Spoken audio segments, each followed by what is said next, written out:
Olá, vamos dar início então aqui à terceira parte, falando sobre trabalho, né? Lembrando que a gente começou falando sobre criação, contexto bíblico, falando também sobre família, né? Filhos, pais e filhos, que é uma instituição que o Senhor, que Deus criou.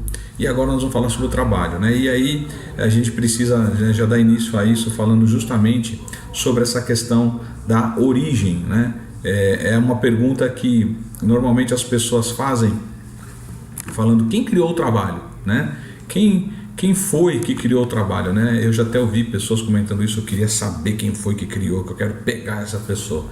E na verdade falta-se um entendimento, uma compreensão que quem instituiu o trabalho, essa responsabilidade para o ser humano foi Deus, né? Então aqui eu quero já partilhar já dois versículos que estão ali em Gênesis, capítulo 1, versículo 28, onde fala ali que Deus designou o homem para que, ao homem, quando eu digo aqui é o ser humano, né, que ele dominasse, que ele governasse a terra, né, ou seja, tudo aquilo que Deus criou, tanto a terra em si como tudo o que foi criado nela, né, os animais. Deu essa responsabilidade, inclusive no caso ali Adão, a nomenclaturar tudo, né? Dar nome aos animais, enfim, e ele também, essa palavra de subjugar, que significa dominar, significa governar, administrar, cuidar, né? Depois ali no capítulo 2 de Gênesis, ele é uma outra conotação dessa instituição de responsabilidade que Deus deu, né?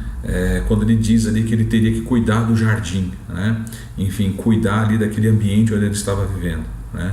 Relacionando tanto a ambiente quanto também aos animais, né? Ali Gênesis, como eu falei, no capítulo 2, versículo 15. Então aí a gente já observa onde Deus instituiu essa responsabilidade de trabalho ao homem.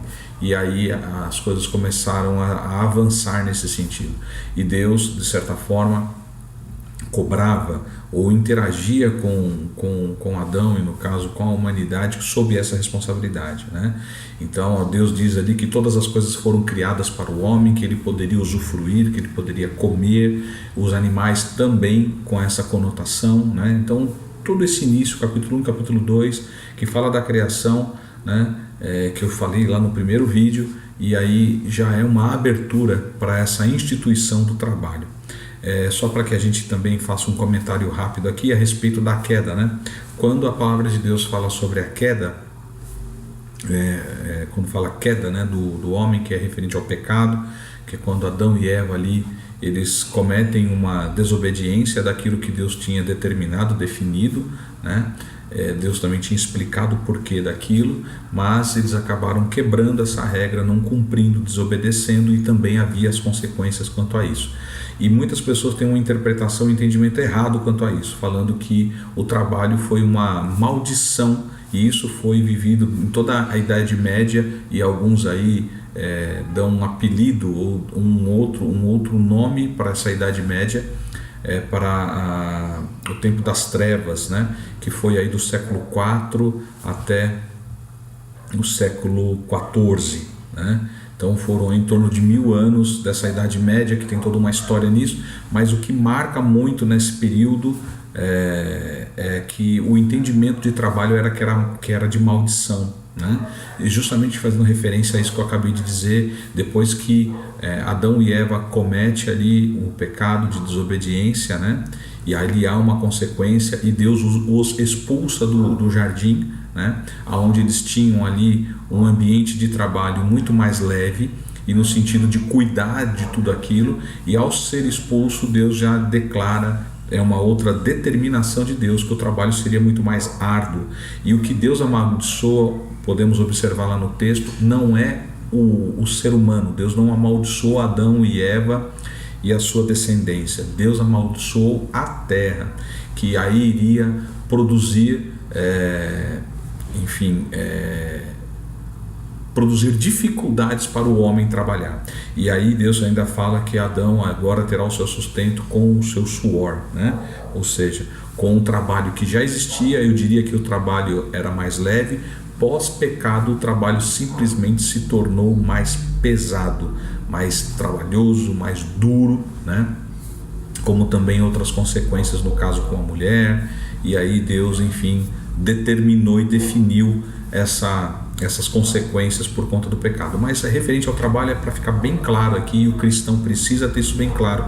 Primeiro, que quem criou o trabalho foi Deus. Segundo, que o trabalho não é maldição, na verdade o trabalho é bênção.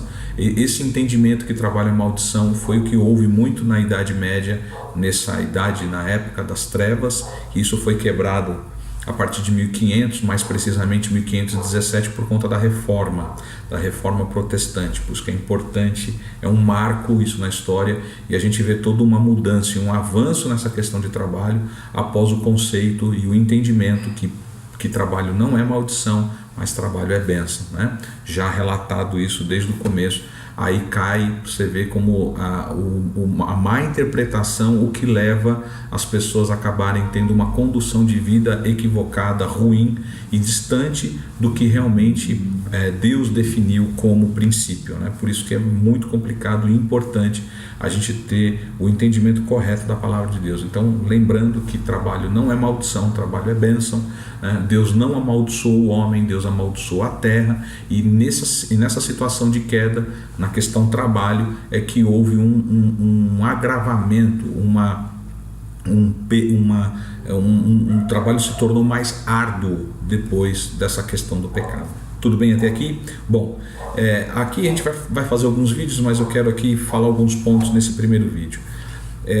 Nesse ambiente de trabalho tem dois grupos ou dois personagens nessa situação, que é o empregador e o empregado, né? Então é importante a gente aí começar a entender esses dois papéis, trabalhador e empregador, né? Apesar que numa visão mais ampla, ambos são trabalhadores, e são mesmo, na verdade todos são trabalhadores.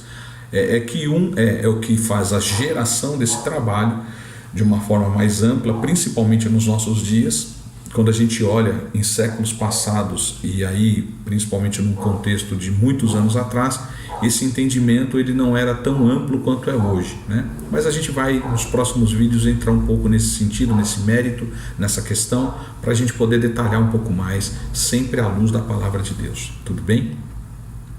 Eu só quero aqui comentar sobre isso, porque essa relação empregado-empregador sempre foi muito conturbada, principalmente aí depois da era da indústria, da era desse, né, que foi aí no século XX, meados do século XX, pós-guerra, né, pós a Segunda Guerra, onde essa questão industrial foi muito amplificada, e aí também gerou muitos conflitos entre esses dois personagens, né, de trabalho, né, que afetou e de certa forma ou sempre, né, teve uma interação com a família, mas essa interação ela foi muito maior e em muitos aspectos gerou muitas mudanças e essas mudanças, infelizmente, muitas delas não foram boas.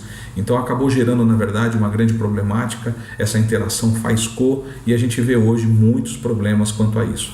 No nosso país, um país em desenvolvimento, um país com uma mentalidade aí histórica de pelo menos 100 anos, de uma visão com essa relação de trabalho, ao meu ver, e a história mostra e os livros mostram, né?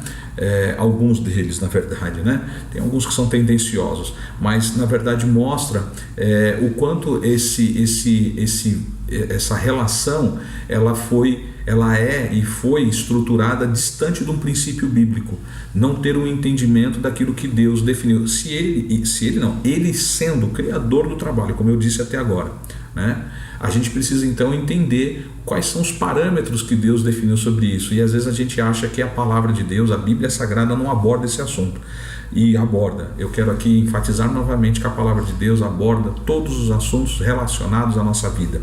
Por quê? É uma demonstração também de Deus, primeiro que Ele definiu, estipulou esse padrão, esses critérios, né, que são bons, perfeitos, e que nós precisamos entender e interagir com isso. E isso é uma dinâmica muito legal quando nós vivemos isso, entendendo a palavra de Deus, o que Deus definiu sobre essa área, né? Então nós já falamos sobre família, nós já falamos sobre casal, falamos sobre questão de filhos, vamos falar agora sobre trabalho, que são áreas que a gente talvez possa pensar que a palavra de Deus não tenha instrução para isso, e tem, porque foi Deus que instituiu a família e o trabalho, né? Então a gente acaba aí tendo esses dois grupos, como eu falei, trabalhador e empregador, e a gente precisa aí falar um pouquinho sobre isso, não nesse vídeo, mas eu vou falar um pouco depois.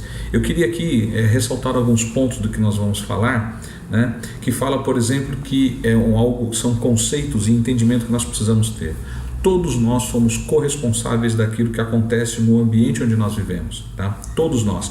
Alguns talvez com uma responsabilidade maior e outras com responsabilidade menor, mas não podemos abrir mão ou achar que nós não temos uma responsabilidade ou entender uma corresponsabilidade, ou seja, que aquilo que nós fazemos, as nossas responsabilidades, vai gerar consequências, vai ter um efeito colateral. Isso seja você homem ou mulher, pai ou mãe, seja filho ou pais, seja empregado ou empregador. Como nós estamos falando sobre essa questão de trabalho, lembre-se então que nós somos corresponsáveis por tudo que acontece. É lógico que existe uma questão, de acordo um papel, que essa responsabilidade é maior, mas não podemos tirar isso do nosso radar, do nosso entendimento. Todos nós somos corresponsáveis com aquilo que está acontecendo, ok? Outra coisa, é claro que essa responsabilidade, como eu falei, ela tem uma diferenciação. E dentro dessa diferenciação de maior responsabilidade, eu quero aqui colocar, e nós vamos falar isso um pouco depois, é a questão da política e do empreendedorismo, ou do empresário, ou do empregador, tá? Então, esses dois subgrupos dentro dessa maior responsabilidade é porque tem maior responsabilidade e maior interação com essa questão de trabalho. Então, querendo ou não, a responsabilidade é maior, a cobrança também é maior, e nós não podemos fazer vistas cegas quanto a isso, né? Uma mentalidade do porquê eu sou empresário e do porquê eu sou político não é simplesmente por conta de um papel aonde eu vou ser o beneficiário ou beneficiado com tudo isso. Implica outras pessoas e nós precisamos considerar isso. Lembrando, todos nós somos corresponsáveis daquilo que está acontecendo, ok? Nós vamos estar falando isso mais para frente nos outros vídeos. E um outro ponto para a gente poder, dois pontos ainda para a gente poder comentar. Eu vou estar falando sobre, em determinado vídeo, sobre a questão da política de negociação do ganha-ganha. Isso é algo já falado há um certo tempo, mas hoje em dia eu vejo que a não prática disso ou não entendimento a isso gera muitos problemas que nós temos hoje. Então nós vamos falar um pouquinho sobre essa questão de negociação, do ganha-ganha, que tem tudo a ver com o ambiente de trabalho, ambiente corporativo.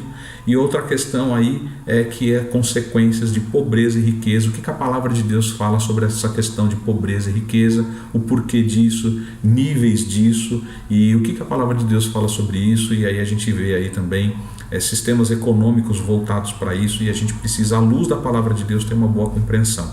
Fica aqui a dica também de um outro vídeo que eu fiz, falando sobre alguns livros que falam sobre isso, fala sobre pobreza, riqueza, política, que para muitos cristãos, infelizmente, e eu falo infelizmente porque tem um entendimento que política e religião não se mistura. Essa frase, né, como já foi dito no passado, ela não é mais política do que isso, né? Ou seja, nessa frase ela já tem uma política em torno disso, e essas coisas elas se interagem, né? Faz parte da nossa vida, e tudo que faz parte da nossa vida interessa a nós, interessa a Deus, e Deus deixou diretrizes quanto a isso. A gente precisa estar inteirado. É isso. A gente se fala mais daqui para frente nos próximos vídeos. Que Deus abençoe, conforte o seu coração de acordo com a sua palavra e de acordo com o propósito que Ele tem especificamente para cada um de nós. Nós precisamos descobrir esse propósito que Deus tem para nossas vidas. Nós estamos vivendo nesse tempo, nascemos nessa era, nesse ano, nesse século, vivemos nesse tempo porque Deus quis assim, e Deus tem algo para nossas vidas. É nisso que eu creio, é isso que a palavra de Deus nos incentiva a descobrir. Deus abençoe mais uma vez, um grande abraço.